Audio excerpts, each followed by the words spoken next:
Hey guys, welcome to my channel Mahi तिरिंदु blog. I hope you are doing well. तो guys आज हम देखने वाले हैं रेजर शो हो रहा है महाकुंभ के उपलक्ष्य में नैनी ब्रिज के पास, काली घाटी और क्लब बोट के पास। तो आज आपको यही रेजर शो दिखाने वाले हैं, तो वीडियो इन तक देखना। चलो अपना वीडियो स्टार्ट करते हैं। तुम लोग किस लिए आए हो यहाँ पर? ये बोट क्लब के पास लेजर शो देखने। और लेजर शो का लेजर भी नहीं दिख रही यहाँ पर प्रयागराज में लेजर शो देखने के लिए देखो सारे लोग आए हुए हैं, पर यहाँ पर तो ये भी नहीं पता चल रहा है कि किस साइड है। गलत पहुँच गया, खत्म हो गया, या इन्फ्लुएंसर ने जितना बताया गया सारा गलत। क्या लगता है? भीड़ तो सभी आ रहे, सब हमारी तरह तो आ रहे हैं ना। तो फाइनली हम लोग बोट क्लब रेजर शो के पास पहुंच गए। पर इधर अंधेरा, थोड़ा रोशनी होनी चाहिए। कोई बात नहीं, वहां से रोशनी हो जाएगी। वो पिलर पास चलते हैं ना, अरे वो है ना लैंप के पास, पर कोई आ जा रहा है। हम पहुंच के वेट कर रहे हैं रेजर शो होने का, देखने के लिए एक्साइटेड है। प्रयागराज में पहली बार लेजर शो होने वाला है। हाँ दिखाती हूँ ना। अभी हम लोग बता दें कि हम लोग पहुँच चुके हैं। बड़ी मुश्किल से पहुँचे, पर पहुँच चुके हैं। यहाँ पर प्रूफ हो चुका है कि यहाँ होगा।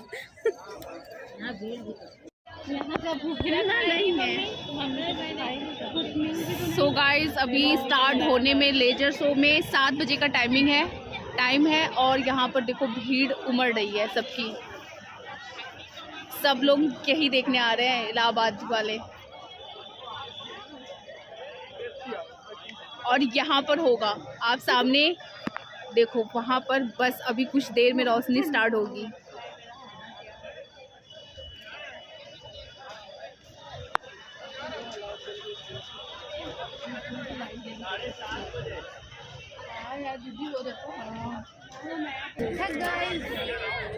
सब इंतजार करते हुए बैठे हैं। रश देखो आप, लोगों की भीड़। अब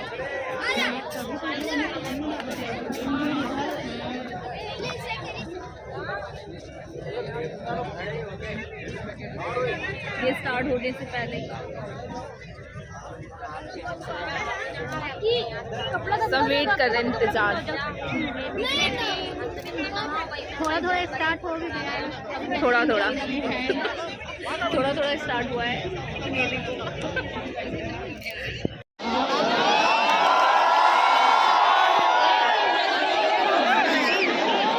बैठ गई सब लोग।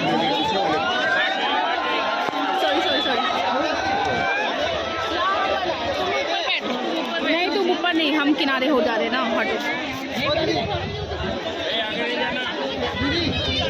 हाँ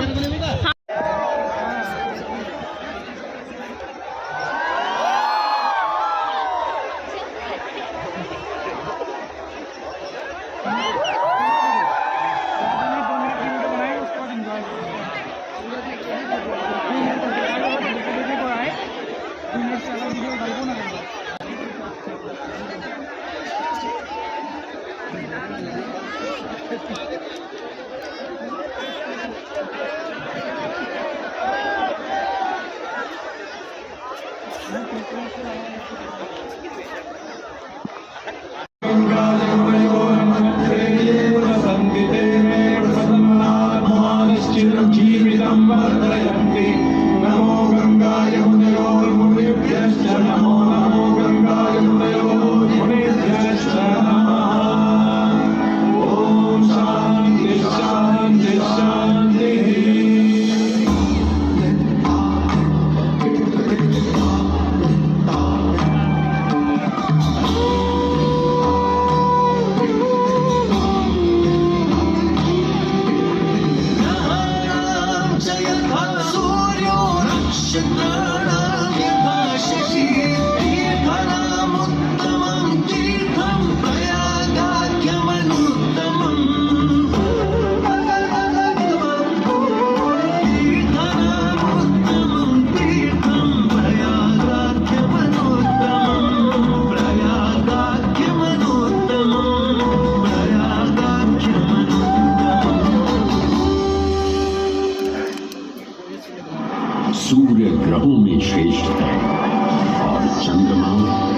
नक्षत्रों में श्रेष्ठ है, उसी प्रकार प्रयाग सभी तीर्थों में सर्वश्रेष्ठ है।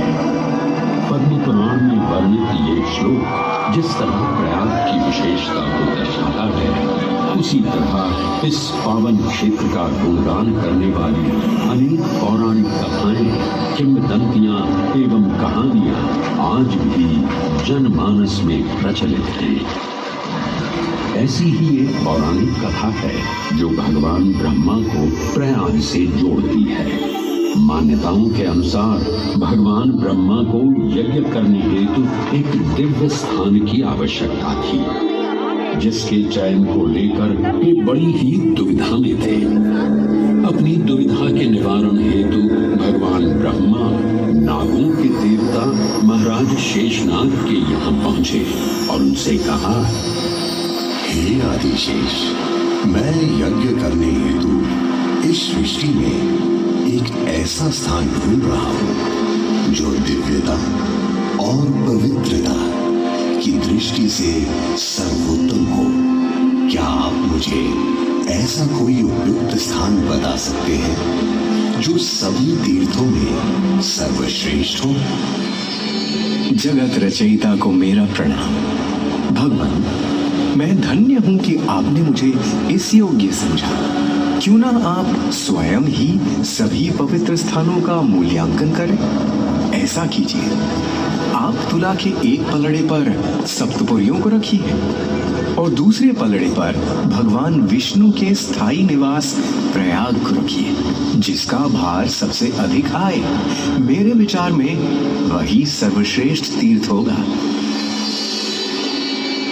इस मूल्यांकन के परिणाम स्वरूप प्रयाग का पलड़ा ही भारी रहा। इस तरह प्रयाग की प्रधानता सिद्ध हुई और तभी से इसे तीर्थों का राजा कहा जाने लगा।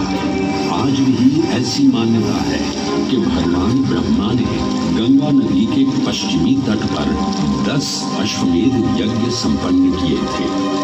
आज उस स्थान को हम दशाश्वमेध घाट के नाम से जानते हैं। भगवान ब्रह्मा के अलावा इंद्रदेव, वरुण देव एवं सोमदेव ने भी प्रयाग क्षेत्र में ही भगवान विष्णु की आराधना करने हेतु यज्ञ किए थे, जिससे उन्हें भी श्री हरि का आशीर्वाद प्राप्त हुआ। प्रयाग शब्द में प्र का अर्थ है प्रकृष्ट और याग का अर्थ होता है यज्ञ। इसीलिए इन दो शब्दों से बना प्रयाग सबसे पवित्र स्थान माना जाता है। प्रयाग ही संसार में एकमात्र ऐसा पावन क्षेत्र है जहां 3 पवित्र नदियों का संगम होता है। इस संगम का भी एक अनूठा महत्व है।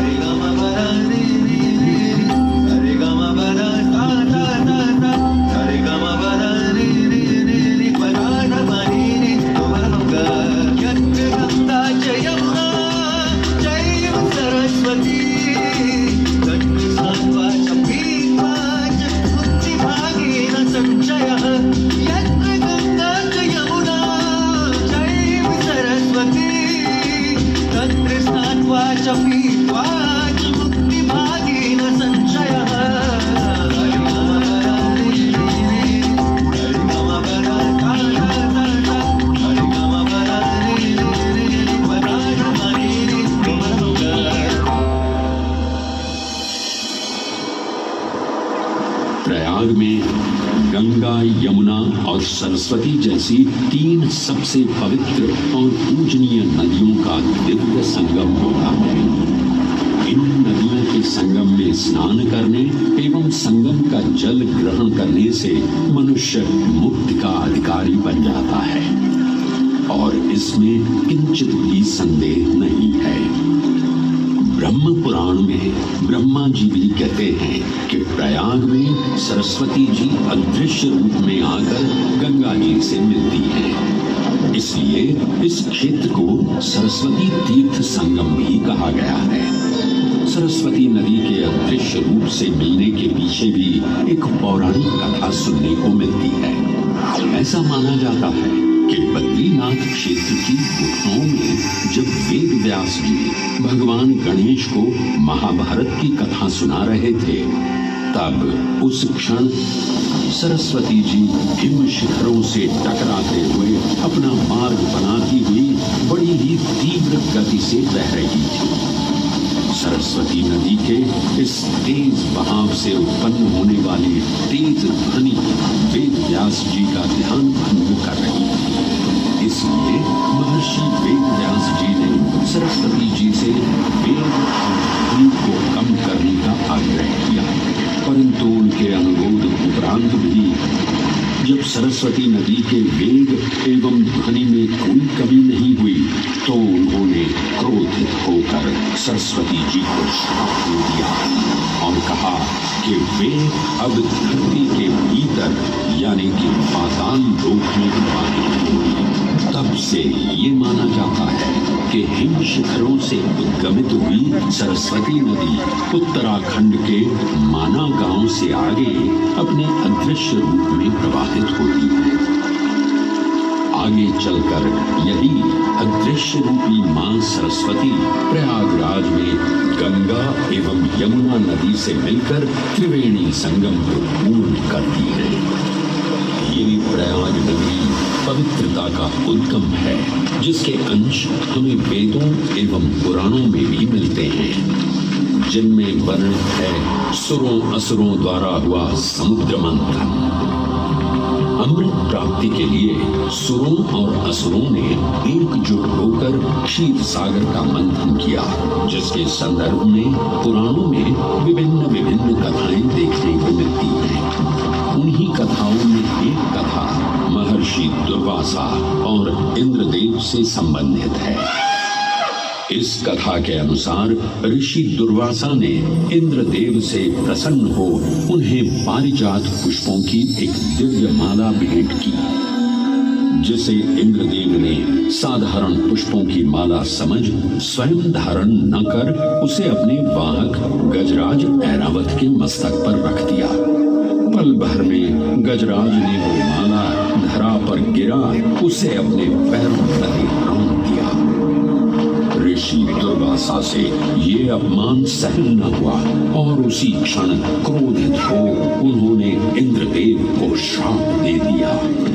हे अहंकारी इंद्र, तेरा इतना दुस्साहस कि तूने मेरा अपमान किया।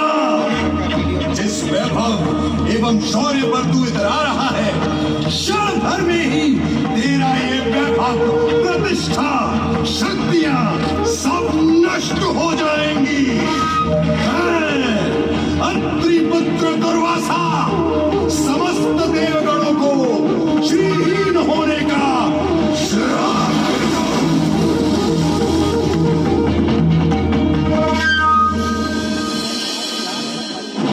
इस श्राप के परिणाम स्वरूप स्वर्गलोक से लेकर वैकुंठ धाम तक का सारा वैभव चला गया। जहां स्वर्गलोक में सभी देवता अपना वैभव एवं शक्तियां खो चुके थे, वहीं वैकुंठ धाम में मां लक्ष्मी भी क्षीर सागर की गहराइयों में चली गई। उनके जाते ही सृष्टि का संतुलन बिगड़ने लगा एवं असुर राजा बलि ने तीनों लोक अपने अधीन कर लिए।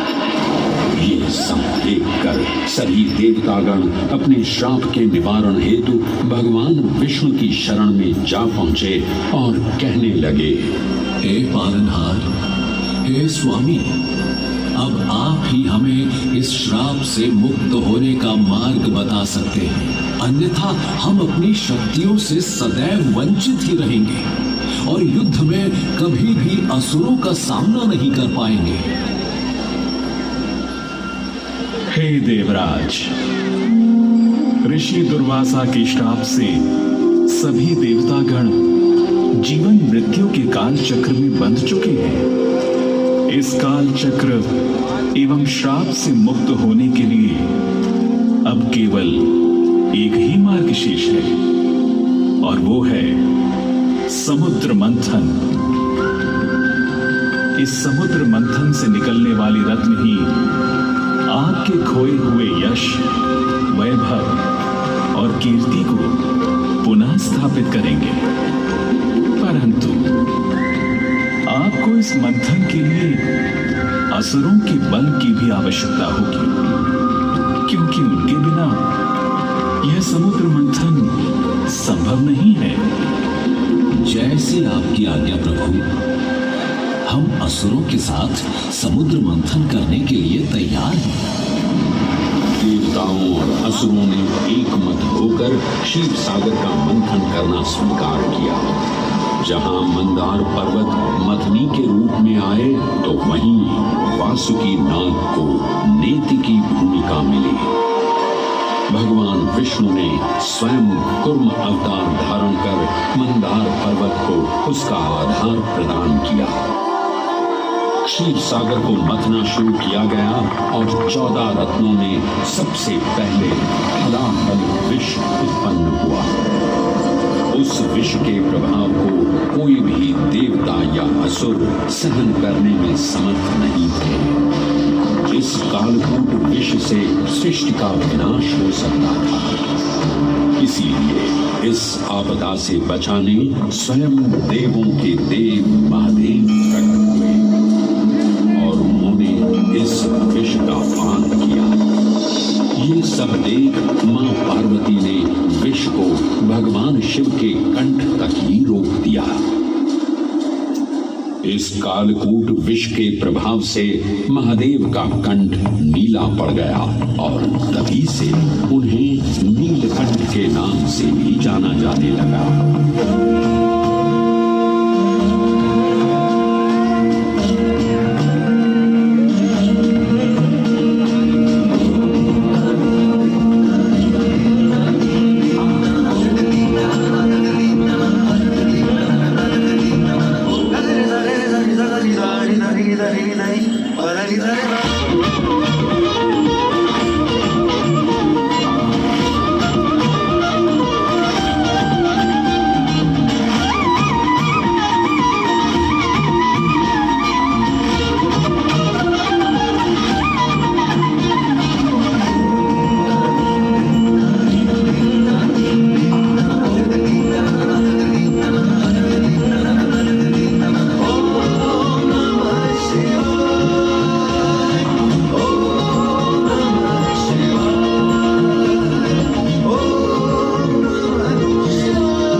लेकिन सभी को जिस रत्न की सबसे अधिक प्रतीक्षा थी उस रत्न का निकलना अभी बाकी था। अंततः आयुर्वेद के देव धन्वंतरी अपने हाथ में अमृत कुंभ लिए प्रकट हुए। अमृत कुंभ पाने की लालसा में सुरों और असुरों के मध्य एक घमासान युद्ध आरंभ हो गया। इसी युद्ध के दौरान स्वरभानु नाम का एक असुर अमृत कुंभ को अपने अधीन कर पाताल लोक की ओर चल दिया। तब अमृत कलश को वापस पाने हेतु देवतागण अपने आराध्य भगवान विष्णु का स्मरण करने लगे। तदोपरांत भगवान विष्णु एक सुंदर अप्सरा मोहिनी का रूप धारण कर पाताल लोक पहुंचे, जिसे देख सभी असुर सम्मोहित होने लगे।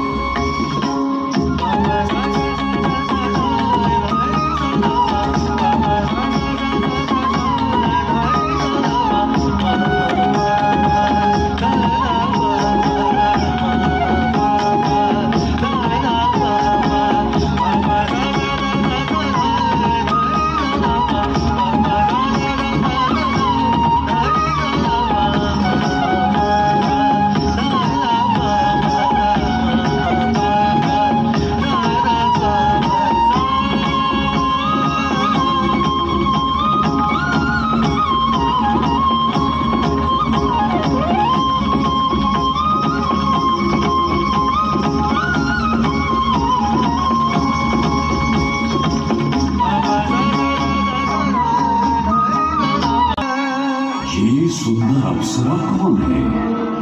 ये कहां से आई है? इसने तो मेरा मन ही मोह लिया। इसे तो मैं ही लेकर रहूंगा। इस सुंदर अप्सरा ने तो हम सबको सम्मोहित कर लिया है। हे सुंदरी, तुम कौन हो और यहाँ क्यों आई हो? हे असुरराज, मैं मोहिनी हूँ और आप ये समझ लीजिए कि मैं आप ही की सहायता हेतु यहाँ पर आई हूँ। हमारी सहायता हेतु? परंतु वो कैसे सुंदरी? मैं आपको ये ज्ञात कराने आई हूँ कि अमृत की असली शक्ति और गुण तो कलश के तल में विद्यमान है, जबकि ऊपर तो केवल जल मात्र है, जिसके ग्रहण करने से ज्यादा कोई लाभ न होगा। आप सभी इस अमृत को देवताओं के साथ बांट लीजिए। आखिर आप सभी ऋषि कश्यप के ही तो पुत्र हैं। देवताओं के साथ अमृत बांटने से एक तो आपका वैभव बढ़ेगा और दूसरा जो अमृत का फलदायक भाग है उसे आप ही ग्रहण कर सकेंगे। हे मनमोहिनी, तुम सत्य ही कह रही हो, परंतु अगर हमने ये अमृत कलश देवताओं को दे दिया तो क्या पता वे सारा अमृत स्वयं ही ग्रहण कर लें और हम सभी असुर इससे वंचित ही रह जाएं। आप निश्चिंत रहिए, ऐसा कदापि नहीं होगा। मैं स्वयं ही सभी सुरों और असुरों को अमृत पान करवाऊंगी और साथ ही साथ ये सुनिश्चित भी करूंगी कि अमृत का फलदायक भाग आप सभी को ही प्राप्त हो। बस फिर क्या था, भगवान विष्णु की अपरंपार लीला आरंभ हुई। जहां एक ओर सभी देवतागण विराजे तो वहीं दूसरी ओर सभी असुर। मोहिनी रूप धारण भगवान विष्णु एक एक कर सभी देवताओं को अमृत पान करवाने लगे, जिससे वे पुनः अपनी शक्तियां प्राप्त कर सकें। परंतु स्वरभानु नाम का असुर जल्द ही भगवान विष्णु की ये चालाकी भांप गया और चुपचाप देवता वेश धारण कर उन्हीं के बीच में जाकर विराजमान हो गया। तब जैसे ही मोहिनी स्वरभानु को अमृतपान कराने हेतु अग्रसर हुई, ठीक उसी क्षण सूर्य एवं चंद्रमा स्वरभानु का असली रूप पहचान गए।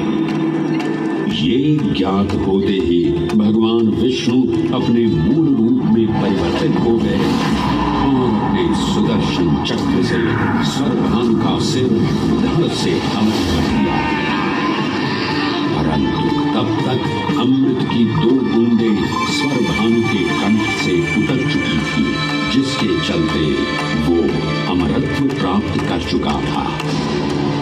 इस तरह स्वरभानु के कटे हुए सिर के भाग को राहु का नाम मिला और धड़ को केतु के नाम से जाना जाने लगा।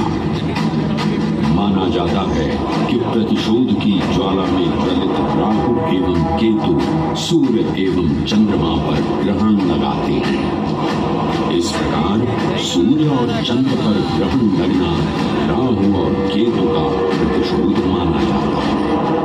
भगवान विष्णु की ये लीला देख सभी असुर अचंभित हो उठे। इससे पहले कि वे कोई प्रतिक्रिया दे पाते, भगवान विष्णु के वाहन पक्षीराज गरुड़ ने शीघ्रता से अमृत कलश को उठा लिया और अपने साथ लेकर स्वर्गलोक की ओर उड़ चले। कहते हैं पक्षीराज की इस यात्रा के दौरान पृथ्वी पर 4 जगह अमृत की कुछ बूंदें छलक कर गिर पड़ी थी और इन बूंदों से उन नगरों की नदियों के पानी में अमृत जैसे गुण आ गए थे। वे 4 स्थान हरिद्वार, प्रयाग, उज्जैन एवं नासिक है और यही कारण है कि इन 4 नगरों में कुंभ का पर्व मनाया जाता है। ऐसी भी मान्यता है कि एक दिव्य दिवस एक सांसारिक वर्ष के बराबर होता है। और पक्षीराज गरुड़ की यात्रा में 12 दिन लगे थे। इसीलिए हर 12वें वर्ष में कुंभ पर्व मनाया जाता है।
ग्रहों के अनूठे संरेखण से सुनिश्चित होता ये कुंभ महापर्व प्रयाग की भूमि पर उसी नक्षत्र में आयोजित होता है जिस नक्षत्र में यहाँ अमृत की बूंदें गिरी थी। गणनाओं के अनुसार जब बृहस्पति वृषभ राशि में और सूर्य चंद्रमा मकर राशि चक्र में प्रवेश करते हैं तब प्रयागराज में कुंभ पर्व आयोजित किया जाता है। सनातन धर्म की प्राचीनतम धरोहर माना जाने वाला ये कुंभ पर्व भारत ही नहीं बल्कि विश्व भर से आए करोड़ों श्रद्धालुओं का स्वागत करता है। कुंभ पर्व केवल एक पर्व ही नहीं बल्कि एक तीर्थ का अवसर भी है जहां लाखों करोड़ों श्रद्धालु कल्पवास के नियमों का पालन करते हैं। पौष पूर्णिमा से लेकर माघ पूर्णिमा तक चलने वाले कल्पवास के दौरान तीर्थालु सांसारिक सुखों को त्याग कर तपस्वी संतों की तरह कुटिया में रहते हैं। उनकी दिनचर्या ब्रह्म मुहूर्त में गंगा स्नान से शुरू हो संध्या वंदना और भजन कीर्तन जैसे आध्यात्मिक कार्यों के साथ रात्रि तक समाप्त होती है। श्रद्धालु दिन में केवल एक ही बार भोजन ग्रहण कर मानसिक रूप से धैर्य, अहिंसा और भक्ति भाव में लिप्त रहते हैं। ऐसी मान्यता है कि जो कल्पवासी मोक्ष की अभिलाषा लिए कुंभ पर्व में कल्पवास के नियमों का पालन करते हैं उन्हें मोक्ष अवश्य ही प्राप्त होता है। पारंपरिक रूप से इस आध्यात्मिक पर्व की औपचारिक शुरुआत का श्रेय 8वीं शताब्दी के हिंदू दार्शनिक और संत आदि शंकराचार्य को दिया जाता है। उन्होंने न केवल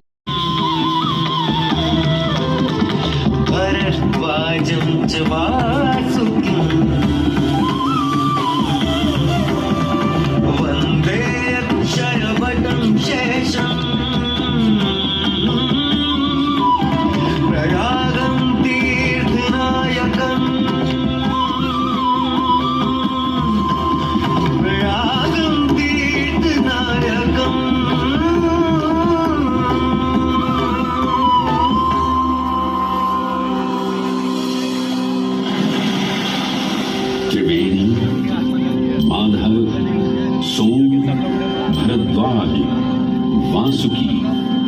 क्षयवट और शेषनाग, प्रयाग के इन 7 तीर्थ नायकों की हम वंदना करते हैं। परंतु उक्त 7 तीर्थ नायकों में वेणी माधव का ही प्रमुख स्थान है। त्रिवेणी संगम में स्नान के साथ साथ श्रद्धालु वेणी माधव मंदिर में दर्शन कर भगवान विष्णु का आशीर्वाद भी प्राप्त करते हैं। मान्यताओं के अनुसार वेणी माधव इलाहाबाद किले के परिसर में स्थित पाताल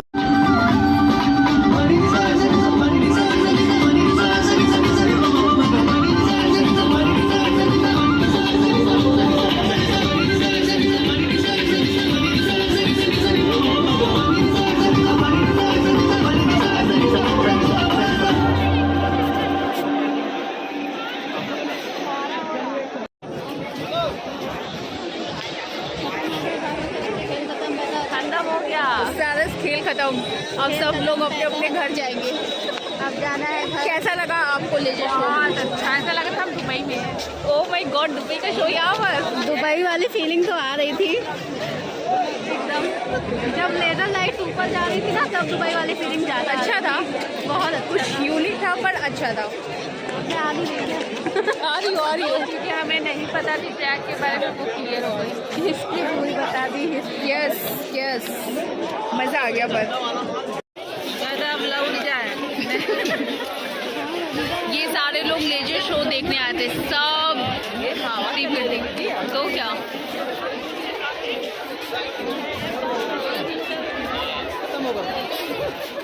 खत्म होगा।